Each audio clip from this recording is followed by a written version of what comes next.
नमस्कार।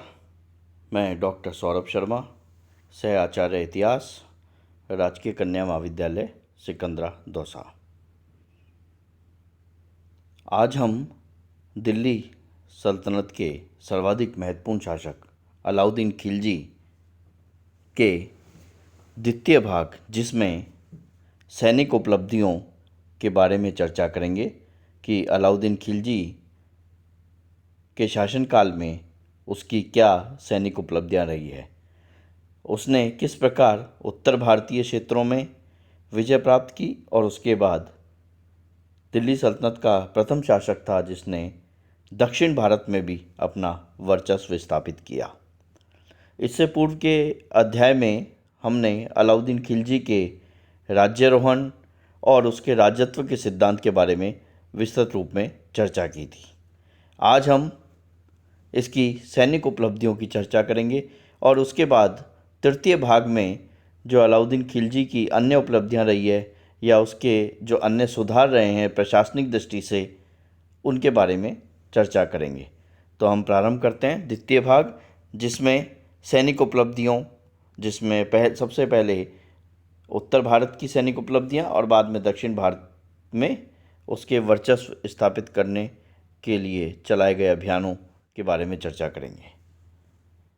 अलाउद्दीन की गणना एक बहुत ही महत्वाकांक्षी शासक के रूप में की जाती है और उसका ऐसा सोचना था कि एक शक्तिशाली शासक को सदैव अपने राज्य के प्रसार में व्यस्त रहना चाहिए। यदि वो ऐसा नहीं करेगा तो उसके जो विरोधी शासक हैं वो ज़्यादा शक्तिशाली हो जाएंगे और उस पर आक्रमण कर बैठेंगे।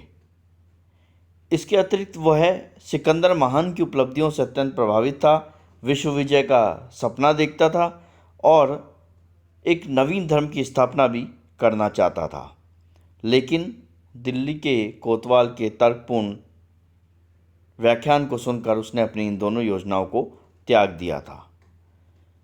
हालांकि कुछ उसके द्वारा जो सिक्के प्रचलित किए गए उसमें उसे सिकंदर द्वितीय के नाम से उल्लेखित किया गया है।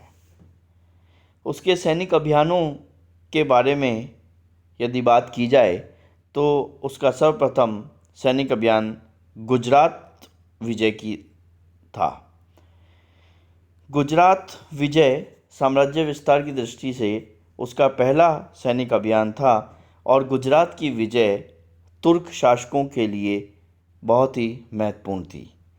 मालवा और गुजरात का क्षेत्र अत्यंत उपजाऊ था। उस पर अधिकार होने से पश्चिमी तट के व्यापारिक बंदरगाहों पर अधिकार हो जाता था और गुजरात पर विजय मिलने पर घोड़ों के व्यापार पर अधिक प्रभावी नियंत्रण रखना संभव था। अलाउद्दीन के समय में गुजरात में बघेल राजा रायकण शासन कर रहा था। 1299 ईस्वी में उलुग खां और नुसरत खां की नेतृत्व में अलाउद्दीन खिलजी ने दिल्ली की सेना भेजी जिसने गुजरात में विजय प्राप्त की। गुजरात की रानी कमला देवी हमलावरों के अधिकार में आ गई, परंतु वहां का राजा रायकण अपनी पुत्री देवल देवी के साथ देवगिरी में भाग गया और वहां पर उसने शरण प्राप्त की। गुजरात में दिल्ली सल्तनत की सेना के द्वारा काफ़ी लूट की गई, अपार धनराशि प्राप्त की गई और इसके साथ यहाँ पर से मलिक काफूर जैसा वफादार सैनिक प्राप्त हुआ अलाउद्दीन खिलजी को, जो कालांतर में हम देखते हैं दक्षिण भारतीय जो सैनिक अभियान किया गया उसमें उसकी भूमिका सर्वाधिक महत्वपूर्ण रही। रानी कमला देवी जो हमलावरों या अलाउद्दीन की सेना के हाथ पड़ गई थी, उसका विवाह अलाउद्दीन खिलजी के साथ कर दिया गया। गुजरात के उपरांत दूसरा अभियान था रणथंभौर पर आक्रमण। जब गुजरात अभियान के पश्चात लूट की अपार धनराशि के साथ दिल्ली की सेना वापस लौट रही थी, उस समय एक टुकड़ी में विद्रोह पड़ गया और सैनिक जो युद्ध से प्राप्त धनराशि थी, जो लूट से प्राप्त धनराशि थी, उसे लेकर रणथंभौर के शासक हमीर देव की शरण में चले गए। नुसरत खां तथा उलुग खां के नेतृत्व में एक सेना रणथंभौर को जीतने के लिए भेजी गई। अलाउद्दीन को स्वयं उस सेना की सहायता के लिए जाना पड़ा और रणथंभौर का शासक हमीर देव उसके प्रधानमंत्री रणमल के विश्वासघात के कारण पराजित हो गया। रणथंभौर में राजपूत स्त्रियों के जौहर का प्रथम उदाहरण हमें प्राप्त होता है। इस युद्ध में दिल्ली के सुल्तान को अपने प्रमुख सेनापति नुसरत खां से हाथ धोना पड़ा। रणथंभौर के अभियान के उपरांत चित्तौड़ का अभियान अत्यंत महत्वपूर्ण था। इस अभियान के बारे में बहुत सी बातें इतिहासकारों के द्वारा कही गई है।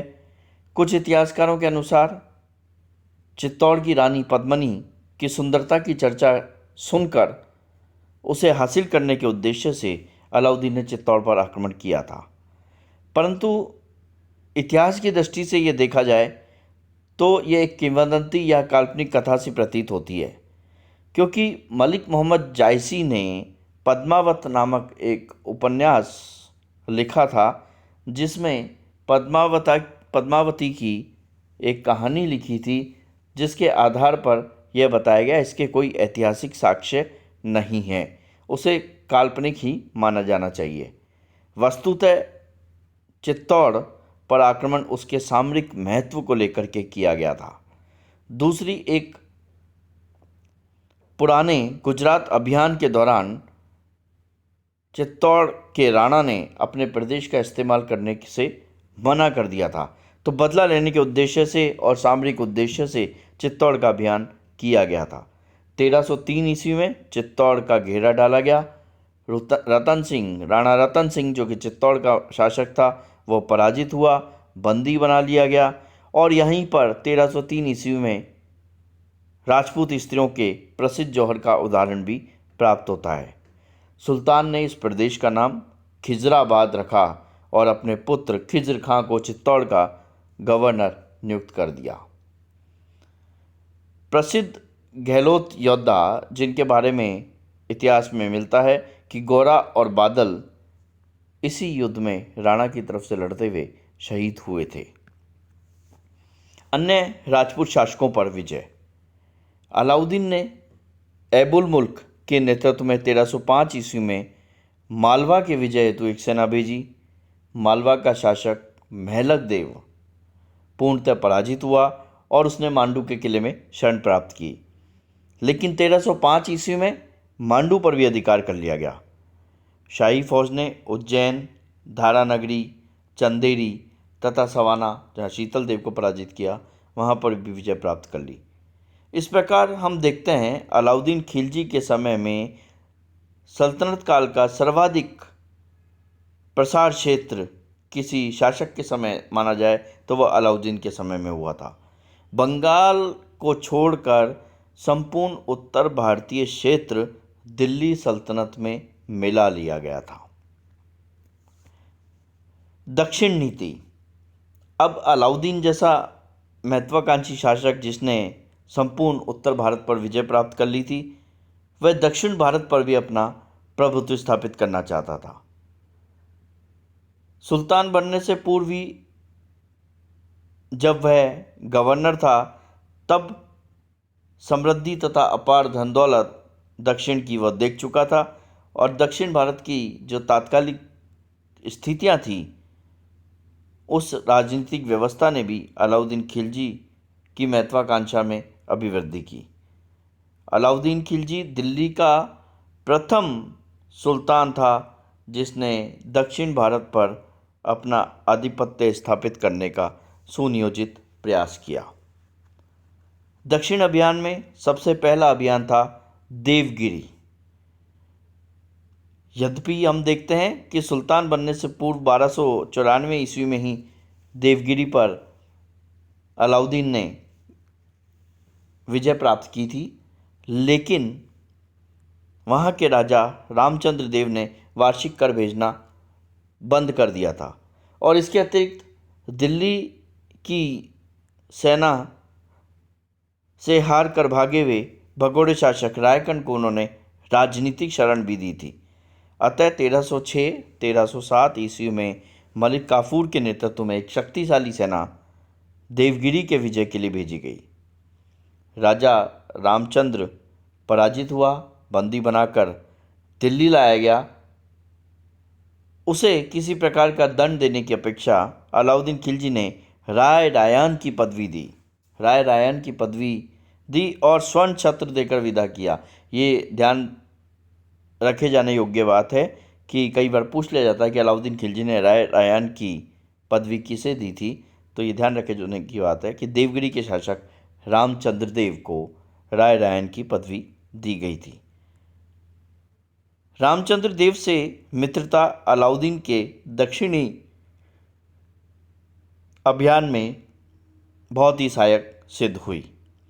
देवगिरी पर विजय प्राप्त करने के उपरांत ही अगला क्षेत्र जहाँ पर दक्षिण भारत में विजय प्राप्त की गई वो था तेलंगाना। यहाँ पर काकतीय राजा प्रताप रुद्रदेव शासन कर रहा था। 1308 ईस्वी में जब पहली बार सुल्तान की सेना ने वारंगल पर आक्रमण किया तो उसे पराजित होना पड़ा। 1308 ईस्वी में ही पुनः वारंगल की विजय के लिए मलिक काफूर को भेजा गया। वहाँ का राजा प्रताप रुद्रदेव आत्मसमर्पण के लिए बाध्य हो गया। यहाँ पर लूट की काफ़ी सामग्री विजयी सेना के हाथ लगी और रुद्र प्रताप ने सर्वप्रथम कोहिनूर हीरा मलिक काफूर को दिया। यानी कोहिनूर हीरे का सर्वप्रथम उल्लेख भारतीय इतिहास में यहीं पर मिलता है कि तेलंगाना या वारंगल के शासक प्रताप रुद्रदेव ने यह हीरा मलिक काफूर को दिया था। रुद्रदेव ने अलाउद्दीन की अधीनता भी स्वीकार कर ली और नियमित रूप से वार्षिक कर भेजना भी स्वीकार कर लिया। अगला क्षेत्र दक्षिण भारत का था होयसल। वहाँ पर शासक वीरवला तृतीय जो कि एक प्रतापी शासक था वह शासन कर रहा था। उसकी राजधानी द्वार समुद्र थी। 1310 ईस्वी में ख्वाजा हाजी के अधीन एक विशाल सेना होयसल भेजी गई। तुर्क आक्रमणकारियों ने इतनी तेज़ी के साथ ये आक्रमण किया कि वहाँ के शासक को संभलने का मौका ही नहीं मिला और राजा ने बिना किसी तैयारी के और बेमन से युद्ध किया और अंत में उसे वही परिणाम मिला, उसकी हार हुई और अलाउद्दीन खिलजी की अधीनता स्वीकार करनी पड़ी। दक्षिण भारतीय अभियान में अगला क्षेत्र था पांड्य राज्य जो कि सुदूर दक्षिण में उपस्थित था। पांड्य राजा कुलशेखर के दत्तक पुत्र सुंदर पांड्य तथा उसके अवैध किंतु प्रिय पुत्र वीर पांड्य के मध्य होने वाले आंतरिक संघर्ष के कारण दिल्ली सल्तनत को हस्तक्षेप करने का मौका मिल गया। सुंदर पांड्य अपने भाई से हारकर दिल्ली चला गया और सुल्तान से सहायता की मांग की। मलिक काफूर के नेतृत्व में 14 अप्रैल 1311 ईस्वी को पांड्यों की राजधानी मदुरा दिल्ली सल्तनत की सेना पहुंचती है। नगर खाली पड़ा था क्योंकि जैसे ही वीर पांड्य को यह पता लगा कि दिल्ली की विशाल सेना उसको पराजित करने के लिए आ रही है, वह अपनी रानियों के साथ राजधानी मदुरा को छोड़कर भाग गया था। सेना ने यहाँ पर वृहद पैमाने पर लूटपाट करी और वापस दिल्ली लौट गई और सुंदर पांड्य को अपने अधीन शासक के रूप में वहाँ पर शासन की अनुमति दे दी गई। देवगिरी पर पुनः आक्रमण। अलाउद्दीन का अंतिम आक्रमण 1312 ईस्वी में देवगिरी के नए शासक शंकरदेव के विरुद्ध था। उसने वार्षिक कर भेजना बंद कर दिया था। मलिक काफूर के नेतृत्व में दिल्ली की सेना ने शंकरदेव को पराजित किया तथा उसे मार दिया। यदि हम देखें तो अलाउद्दीन की दक्षिण विजय से संबंधित नीति बिल्कुल स्पष्ट थी। वे दक्षिणी भारत के किसी विभाग को सल्तनत में प्रत्यक्ष रूप से शामिल नहीं करना चाहता था क्योंकि वह दक्षिण भारत से अधिराजस्व में विश्वास रखता था। अपनी प्रभुसत्ता में विश्वास नहीं रखता था। यानी वो दक्षिण भारतीय क्षेत्रों को केवल लाभ का साधन बनाना चाहता था, जहाँ से उसे वार्षिक धनराशि कर के रूप में प्राप्त होती रहे और वो अधीनता स्वीकार करते रहें। वहाँ पर प्रत्यक्ष शासन करने का कोई इरादा अलाउद्दीन खिलजी का नहीं था, क्योंकि तात्कालिक परिस्थितियों में उसको यह पता था कि इतने दूर के क्षेत्र में प्रत्यक्ष शासन करना संभव नहीं है। तो यहाँ पर उसने एक दूरदर्शिता का परिचय दिया था और दक्षिण भारतीय क्षेत्र में केवल अधिराजस्व को महत्ता प्रदान की, प्रभुसत्ता से कोई उसको विशेष लगाव नहीं था। मंगोल नीति। अलाउद्दीन के सिंहासन पर बैठने के कुछ महीनों के अंदर ही मंगोलों ने भी भारत पर आक्रमण किया, परंतु जालंधर के निकट जफर खान नामक सिपह सलार ने उन्हें हटने के लिए मजबूर कर दिया।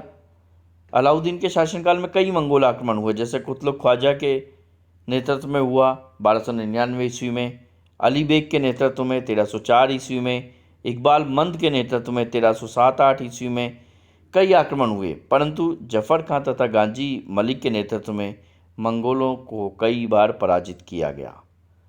सीमा को सुरक्षित बनाने के लिए अलाउद्दीन खिलजी के द्वारा मंगोलों के रास्ते में जितने भी दुर्ग थे, पुराने दुर्ग थे, उनकी मरम्मत कराई गई और सुमाना तथा दीपालपुर में अनेकों सैनिक चौकियां भी स्थापित की गई और अपने योग्य सेनापति गाजी मलिक को इस संपूर्ण उत्तर पश्चिमी जो भारतीय प्रदेश था उसका रक्षा का भार सौंप दिया था। धन्यवाद।